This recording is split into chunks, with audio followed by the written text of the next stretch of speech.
Hi guys, and welcome back to another episode of Frozen Fortunes. Now, I'm of course wearing the same clothes as the previous episode because I'm recording this like 2 hours later, having just played through a few games. First time I've recorded 2 episodes in a day since I started doing YouTube again, and it's quite hard. I don't envy people that put up daily content, sometimes multiple episodes a day. I honestly don't know how I used to do it. It would destroy me now, but I'm hoping to get back to that point at some point. Maybe this is going to be like a little test run, even though I'm not actually putting the videos out daily, just recording them at the moment. So over this period, I kind of did a little bit of soul searching and looking through our sort of wages, because I noticed we were spending way more than we wanted. A couple of the African guys will be going in the summer, like Tej and Say, maybe even Cisse, if we find better players. To get them off the wage bill, essentially. That's kind of the key thing. Although I have found some ways to get us off the wage bill. Firstly, I've signed a new contract and taken a wage cut, so that's freed up some money. But more importantly than that, I noticed we had a load of youth players on youth contracts, because when you sign them up, they all get £50 a bloody week. So most of them, and some from last year, I've released because we weren't ever going to use them, other than some of the really good ones. They obviously stayed because they've obviously got proper contracts anyway. And they were taking up so much wage budget. we're now £1,000 in the green rather than £1,000 in the red. That's how much money we've saved during this period. It's unbelievable. Also, Ollie Betzer was called up for the Denmark under-19, so that's pretty cool to see as well. He did get injured during it. Not that it matters because he hasn't been playing anyway, because Daniel Lopez has been relatively good. So our first game in this little run of fixtures was at home against Roskilde. I expected a win, and that's exactly what I got. I think overall we were the better side. 3-0 definitely flatters us. It most definitely does. Brendan gave us the lead on 25 minutes. Late goals from Ibrahim Cisse, and of course, Neil goddamn Hutchinson coming off the bench to get a goal. Ferro did get an assist in this game for Neil Hutchinson's goal, but he is not looking good. He still hasn't scored a single goal for us, and in our most recent game, he actually missed 3 one-on-ones, where we think with 17 finishing, he should be doing better in those situations. He really should. Now, as a result of that last game, we did get 5th in the league, which gave us £155,000, so that's very, very good, and that's kind of where we're going to be aiming to end the season if we can. We also signed up a load of Spanish players that were available. Only one of them actually joined us, and he wasn't amazing. But we've got a load more joining us in the summer as well, and those won't need work permits or anything, so that's good too. Also, interestingly, a couple of the Canadians that joined. One of them is a goalkeeper. But weirdly, we don't need a work permit for him in particular. And I think the reason is because he's half Canadian and half Croatian, and I believe that dual citizenship in some way has allowed him to circumvent the work permit rules, because I was able to put him on the bench for this game. He's not bad either, so if Gaston Garcia gets sold at some point, Kovacic will be able to step in and be pretty damn decent for us. It's just interesting because we signed another Canadian who is just full Canadian and can't play for us without the work permit. Very strange. Anyway, more importantly, this result against Viborg, probably my favourite result of the year. This is justice for what happened in that first game against them earlier in the season, where we were amazing and got absolutely screwed in that game. And, well, look at the stats in this one. We dominated them, and the main reason I think for that is, look at that, 40% cross completion for the entire game. We can. That is outrageous. They only had one real chance in the game. We smashed them in this one. Double for Brendan, one for Augustine from a corner, and another one for Stephen Gardner. Andreas Kirk, they led this game twice, and we came back each time. And in the second half, we put it on early crosses and just dominated them. It's so satisfying to bash someone like this, and it shows that we're capable of beating the big teams in this league. What I should have done against Hobro in the live com in the last episode was just left it on counter. I went to attack on this one when we were a goal down and when we were 2-1 down, but the moment we went back to level pegging, I put it back onto counter again, and we just seem to be able to pick them off on the break. It's brilliant to put 4 past them. It really was one of my favourite performances of this season. We then followed that up with a good away win at Nyköping, who were in the relegation zone at the time. 2 goals for Stephen Gardner early on in this one. To be perfectly honest, we could have been 4 or 5 goals up in this game before they even had a shot. They really did fly at us in the second half, and as you can see, created a few opportunities. Joachim Wagner's goal late on got one back, but it wasn't enough. And again, 24% cross completion. We really are completing a lot of crosses in games, and I think that's one of the differences in these teams. Gardner with 2 goals, he's really up there, and I think he will get top scorer in the league if he carries on at this rate. Carrizo had a terrible day again, unfortunately, though. So naturally, because this is FM, we found ourselves at home against Frem, the easiest game we had in this entire run of fixtures, and well, you could see what happened. Gardner had to, Per Vestergaard gave them the lead from the penalty spot. Bit bad from Cisse. He committed the foul to concede the penalty. He also made another mistake later on in this game. And then Stephen Gardner gave us the lead, leveled things up for us. But from then on, we smashed them. 3 clear-cut chances, loads of half chances. We completely dominate. What's the cross completion? 31% cross completion in this game. Incredible stuff. Everything that this tactic needs to succeed is working, creating lots of chances. We're not committing. Well, we commit a few fouls in this one because I went obviously onto attack for large periods of this one. The crosses are being completed now, and I don't know if that's because Lopez and Gravgard are really starting to get on it now. But yeah, very unlucky not to make it 4 wins in a row, which would have been brilliant. That would have given us an 8-point gap over the team in 6th as well. Pretty much guaranteed us 5th in the league. Wasn't to be, though. But the main thing about this game was Ferro.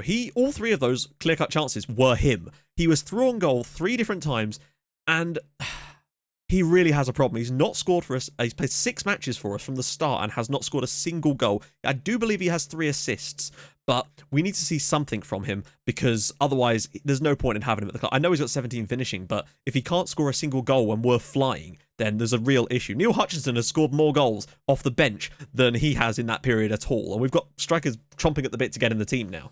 Other than that, not a lot has really happened here. This is a game where we can redeem ourselves. Ventisl are the only team that are really cut adrift at the bottom.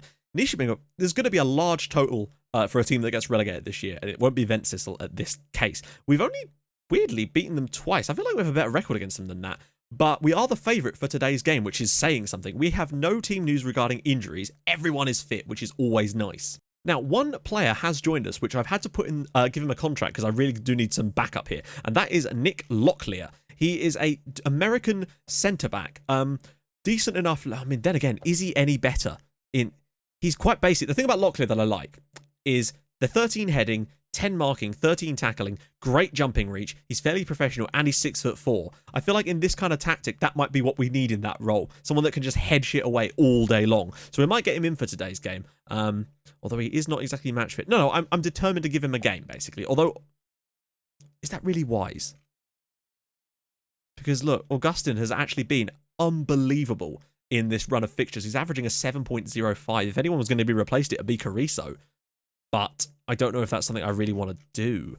Locklear is probably better. You know what? I'm actually going to put Locklear in on the left-hand side instead. And also, given the quality of the American and Canadian players that have joined us so far, I cannot bloody wait until we get to the summer and we'll get like 50 of them joining us, because there's bound to be a couple of maybe even 4 or 5-star players in there. I think next year, genuinely, we could have a real tilt at not just playoffs, but the actual title in this league. If the tactic's working as well as it is, and our team gets better than it currently is, then we could really be onto something. Whether Martin Ferro will be involved in that is a different question entirely. Anyway, question of the day, and today's question is this. What is your favourite FM of all time? For me, it's a fairly simple one. Football Manager 2014 was the first, I believe, or maybe 13. I think 13 was the first one I actually ever owned, which is not that long ago, really. But 14 was the first one I did YouTube save with, Fulham, and obviously the American Samoa one. So yeah, that's my favourite. What is your favourite? Ponzio here. This is a good opportunity. Oh, nice try, though. Okay, so opening stage is pretty boring from the most part, but I don't mind boring games, really, because boring games mean we've got a chance. Augustin! Oh my goodness. He looks really, really strong from set pieces. I think he's going to get quite a few goals from the back this season for us. We've probably started the better of the two teams. We've had all the shots so far and all the chances, a few of them of which have been from range, interestingly enough. Hopefully they're just going to give us space today. That's kind of the plan. I just want to see what Ponzio can do. Can he find some good passes? I don't know. I just don't want to embarrass ourselves, but we dropped points at home to Frem in the last match, which was poor, because we played really, really well and should not have had that happen. Gurai, good ball. Ventisl will be chomping at the bit here. The only thing that worries me is the fact that we're away from home. Now, so far, obviously, we have beaten Nishibing away from home in this little run of games. But even then, they kind of really pushed at us towards the end, so we're definitely still going to be slightly less good away from home, I would say. There's a little bit of space there, but I think Locklear should mop this up fairly easily. I'm worried about Locklear's fitness. Oh, great ball over the top, Gardner. Right, we've got players bombing the way in. St. Brendan, and it is 1-0 to B67. We have the lead away again. This is a deserved lead as well. Ventisl are dreadful at the moment. Does this give us 40 points? Because I believe 40 points is our best ever tally in this division. What a ball that was from Locklear as well, by the way. Stephen Gardner, first time ball in on the volley. St. Brendan with the goal. I think this moves us on to 40 points. So we'd still have another 7 matches to better our points tally. Ponzio, round the side there. Well, we don't really need to do anything now because we're a goal up. And now we just need to sit and slowly, hopefully, pick them off when we can. Lopez. Ooh, not great there. I mean, as first halves go, that's about as good as we could have expected. Cross completion is, again, where we want it to be. We're on 40 points. We'd go 7 points above the team below us, which is Mali at least. And basically 7 points above everybody else. we'd still be 8 points from the teams above. I don't think there's any chance. I think if we won every single game for the rest of the season, we'd struggle to get into a playoff spot. That opening to the season really has cost us. But imagine next year with better players and a full season of this. I think there's a chance for us. I'm determined to persist with Ferro. I want him to get a goal. Both of our strikers are playing well. Locklear isn't playing badly either. Nobody's really playing that badly apart from Lopez. And I'm probably going to get Betzer on for him. I don't know why, he's made a few mistakes apparently. Ponzio isn't having a good game either, so we might get Diamosa in and leave it at that. I think the strike force is actually looking pretty solid for now. A 1-0 win here would be anything but emphatic, but it would show that we're capable of digging out results. Ingolfsson's through, and a save from Østergaard. We really should have got a second goal by now, but clean sheets are kind of key. I want to make sure that we concede a lot less goals than we did last year. Last year it was 71, the year before 69, and this year we've only just got to 40, I think, so there's a very good chance that we could maybe concede under 50, and that would be a massive improvement for us. I'm going to have to make the change here. I'm going to get Herman Martinez on for the final 13 minutes in place of Ferro, who's gone another game without scoring, but I just want to make sure that, you know, with it still being how it... I don't believe it. We've been mugged off royally there. That's such a shame. We did not deserve to concede a goal like that. But look, it's a free kick. We haven't even conceded that many fouls. But Gurai Christensen, it's a great strike from Christensen. I'm just disappointed that we've conceded in the way that we have. You know what? I feel like if we push at them now, they won't have much of a response. 10 minutes on attacking might just be enough for us to sneak a goal. We should have scored a second goal by now, to be fair. And the fact that we haven't is really, really disappointing to me. They've not created enough to deserve a goal, in my opinion. We've created plenty, but we just haven't put them in the back of the net. This is very much like the Frem game all over again. Holy crap. I thought they were about to take the lead against us there. That would have been very much against the run of play today. Østergaard, ball over the top. Cisse nods it down. Martinez will get this. Brendan. Oh, God. Oh, no way. No way. Whoa. Okay, obviously we've opened up a little bit in just going for it a bit, but I just really don't want to draw here. The draw against Frem was bad enough, but to draw against this mob would be very disappointing, and I think that's what we're going to get. That's so strange. But I guess that's what you need. You need slightly better players, and I think better strikers put goals away in this game. Ferro, not to blame for this one. He didn't do a lot, but he didn't do a lot wrong either, really. That's very frustrating. We should have done better in that game. We created enough chances to have that win comfortably sewn up. That's frustrating. Right then, we are back on the day of the game against Marienlyst, who, frankly, have got much closer than I would have liked. They picked up a win away at Frem in the last game. I mean, then again, we couldn't even beat Frem at home. So a win for them today would actually bring them to within 2 points of us and put game on again for 5th place. We are away from home as well. Our form's been decent. The last couple of games, admittedly, well, Marienlyst have really fallen off. They had 4 straight defeats before that last win. We've got Thisted in the next game at home, which I think will be the one that sort of puts the icing on the cake. If we can come up with a result here, then the win against Thisted will be key. I'm so disappointed that we didn't get that win in the last game against Vencisel, though. That really annoyed me. I have, however, had enough of Ferro for today, and we're going to go with Hutchinson, because I think we need someone that's a bit... We need clutch, and Hutchinson is clutch when he's called upon. Obviously, he's got the poor rating this year because he's barely played, mostly off the bench anyway. So we're going to we'll keep with Locklear in the team, though. I actually think he played all right in the last game, though we'll check that in a minute. It was reasonable enough, obviously, in one of our poorer performances. On the bench, Kovacic, Betzer, Dirmosa, Ferro, of course. Maybe it could be a super sub. Perez, Benson, and Holmgård. Right, let's see how we do today. I'd be happy with a point. I know that would be 3 draws in a row, but I kind of do want to... Like, a point is good enough to... Oh, God, they play this system with the withdrawn... This could be interesting. We don't have a good record against Marienlyst in the past, and they are our main rivals for position. I still feel like they'd have to do a lot to claw this back off of us, and we are going with the dream team, the Irish front line at the moment, but we'll see. It's annoying, because against Frem and Vencisel, neither of them were bad performances. They were both excellent performances that deserved wins. We just didn't have the personnel to put the ball in the net. I feel like we're due a bad performance too, and I worry it will be today. Well, the opening 12 minutes has been all Marienlyst. We've offered absolutely sweet bugger all in this game so far. Feldball. If we got a 0-0 draw, I'd be happy, frankly. It would keep us 5 points above them with some winnable games to come. I am not a fan of playing against this system. They're the only team in this division that plays this system, and we have really struggled against them every time we play against them, no matter what tactic we use. Hopefully we can grind something out here, but I honestly think we'll be lucky to be at 0-0 by half-time in this one. But if we are, then we could sort of analyse things at half-time and see where to go from here. I wonder if maybe going a bit more, closing them down a bit more might help.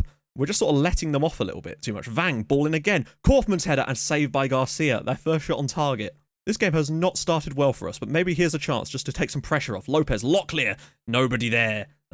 Real problem. Oh my god, Kaufman's all the way through. Don't foul him. Saved by Garcia. And on the rebound, Mikkel Kaufman with the goal. I mean, we can't really argue with that in any way. We have been woeful today, and they deserve every part about that lead, and that's what I was worried about. The last 2 games were winnable. Bit of ice skating going on there. Completely winnable. We should have beaten Frem at home, and we should have beaten Ventistel away comfortably. We really should have won 5 matches in a row and had 4 more points than we do right now. Because I knew this game was going to be a tough one for us, and it's going to pull us back in towards the teams below. Well, really only them. Right, maybe a chance for us. No, probably not. Right, Kaufman is getting in behind now. We need to play... Oh, good lord. I'm going to drop a bit deeper because Kaufman is getting in behind so easily. And we've created nothing in this game whatsoever. Hargolshare. Gardner. Why would you clear it that way? So Marienlyst are basically us in the last game, where we dominated the game, took the lead. Now we have to do what Ventistel did. We have to find a way to absolutely shithouse ourselves a goal. The question is how do we do that? Right, well, we're not completing any crosses at all at the moment. So what I am going to tell these guys to do is sit a little bit wider. I thought I already had them on that. Okay, but run wide with the ball perhaps as well. Maybe I've taken them off of those. Shoot less often. I don't know why. Yeah, we're going to cross less often as well. So one of them was on shoot less often, but one of them wasn't. That's a bit strange. Stay wider, run wide with ball, cross less often. Yeah, I think that's what we're going to do for there. Nobody's really done anything in this game. In fact, Hutchinson's been the worst of the bunch, to be fair to him. Andy's on a booking. I'm going to give Martin Ferro the second half. See if he can come up with something special for us. Maybe this could be the moment that he announces himself for us today. I'm not betting on it, but you never know. I just don't think this tactic has an answer for the way that they play. Unfortunately, I think their tactic is just our kryptonite. It's the only system I've seen against us that doesn't at least, like in the last couple of games, sure, we haven't won them, but we've been the better side, and tactically and shape-wise, we've created loads of chances. This one, they've limited us to absolutely nothing going forward, and I'm trying to figure out why that is at the moment, and it ain't really helping. Vang, ball in. Oh. Okay. Not sure where the defenders were planning on actually doing anything on that one. That's really bad. Like, Vang has all the time in the world to just dink this ball in, and there's 2 of them there, but most importantly, Gravgor should have done better, but Feldball at the back post makes it 2-0, and I think this game is done. I'm trying to think what we can even do. Maybe move some up into defensive midfield? Like, perhaps, I don't know, Benson off the bench, make him a defensive midfielder, but make him an anchorman instead? Give us an extra player in that position? I don't think that's going to really help us in any way. Maybe push these guys onto attack since we've got no choice at this point. Let's just try and do something random. It's been a while since I've done this. We've actually played well enough for me to not have to do this. Let's do 50 minutes. Let's do the final 40 minutes of this game with an absolutely ridiculous tactic and see if we can't do something special. What's more likely to happen is they'll just keep scoring. Mortensen, long ball to nobody. Although the keeper probably could have done him a favour there by actually coming out and collecting that. Are you having a laugh? What was that? Just pass it to someone. I'm amazed they've only got 2 goals. Look at the amount of chances they've had in this match. Ferro's over the top. Martin Ferro, can he pull a cross for someone? Brendan! Oh my god, Brendan O'Neill with the chance there. He could have actually made it 2-1. Nebo, long ball into the channel. Nobody there. Lopez, Ingolfsson. Don't do that. Just bring it down. There's no need for any silliness. Just bring that ball down and you'll get your chance. Kaufman, he's probably not going to be able to score from that. Oh my goodness. Well, that's the problem with the get stuck in. They deserve the win and nothing we do is going to change that. But my lord, this is dreadful. I suppose we were due a bad performance, and I did kind of predict it before the game, but Christ on a bike. This is like early this season kind of us. I don't know. It's the shape. That's all I can really say. The only team that played this way is them, and, well, look at them. Look at them. Right, what change can we make? Gardner's been woeful as well. Let's get Holmgård on as well. Why the hell not? I'm going to persist with this tactic, though, just because you never know. Lopez, Gardner. You've got options over the top. One of them is Martin Ferro. No! How can you keep missing these, Martin? So, Brendan. Martin Ferro's through again and saved again by Nebo. When will it end? Well, I mean, no complaints about the result in this game so far. It has been totally deserved. Didn't help that we have created a few opportunities. Ferro's through again. Watch him miss this one too. Ferro saved again. That's a tough chance, but still, we've got players that put those away, and he ain't one of them at the moment, it would seem. It's annoying they all fall to him. Ponzio's ball in. Headed away. Ingolfsson will probably just shoot. Brendan? Oh, there was a chance there, maybe. We've at least created some stuff later on in this match. We've had enough chances to have a goal. Looks like... Oh, my goodness. Kaufman's just... Wow, that should have been a goal as well. Kaufman's absolutely fluffed his lines there. Chance again. Holmgaard's header, and it's wide. How have we not scored a goal today? We should have at least had a goal. Oh, Brendan's through. Go on, St. Brendan.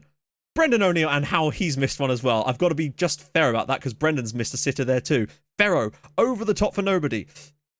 And I feel like we've actually got decent enough in this second half. We probably should have had a goal, to be honest. But the damage was already done at that point. But it really is surprising that we haven't scored a goal in today's game. And there you go, 3-0 Marion Lease. They totally deserved the win. We definitely got better as the game wore on, but the damage was already done by that point. Ferro, I don't know what to say about you, mate, but I don't think you're long for this world. I feel like if Brendan O'Neill back in the day had been playing as badly as Ferro is, steam would have been coming out of my ears, because Brendan was never as bad as that. He still did stuff. Ferro is, I don't know, just melt him down, turn him into something else. So, that still leaves us in 5th, but we are now only 2 points above Marion Lease, albeit the goal difference kind of makes that an extra point when you think about it. We do need to pick it up a bit. We've got an away game next against Thisted, our 3rd straight away match, which isn't fantastic, really. Could have done without that. I actually thought it was a home game, but no. We are as good as safe. We're 13 points clear of the relegation places. We're not going to get relegated. My only worry is that we fall out of 5th place, and I really do want to at least finish 5th. And I think we will do. Marion Lease are bound to have some good, tough games coming up as well, but maybe we do too, so let's check it out. Thisted away next. That's winnable. Frameout at home is very winnable. Vale at home, I mean, never know. We did it against Viborg. Hobro, oh my goodness, that's a tough one, isn't it? 1st, 2nd, and 3rd in 3 straight games. We need to kind of hope that we maybe take 4 points from these 2 games just to not freshen things up, but give us enough points to not have to worry about that. And then, well, it's Roskilde. So in the final episode of the season, it will be the home game against Helsingør and the away game against Roskilde. They're not easy games, but I do feel like we've gained enough points recently that over a full season, we would probably have maybe 5 or 6 more and really be in with a chance of a playoff spot based on the way we started this year, which was downright awful when you actually look at it. You know, defeat, lots of defeats. So hopefully that can change. Plus with better players, hopefully coming into the summer, we can have a real crack at this division next year. Maybe I got a bit too carried away when I said we could potentially win it, but I do feel like we will be in the conversation for a playoff spot next season. I hope. Anyway, unless something goes drastically wrong. Anyway, if you have enjoyed this video, do drop a like on it as well. That'd be amazing. And if you're new to the channel, subscribe. That'd be cool too. And I'll see you guys in the next episode for the final games of the season. And obviously there will be an analysis video the day after that as well. I'll be very interested to get stuck in and see where all this cross completion is coming from. I'll see you guys soon. Thank you so much for watching. Bye-bye.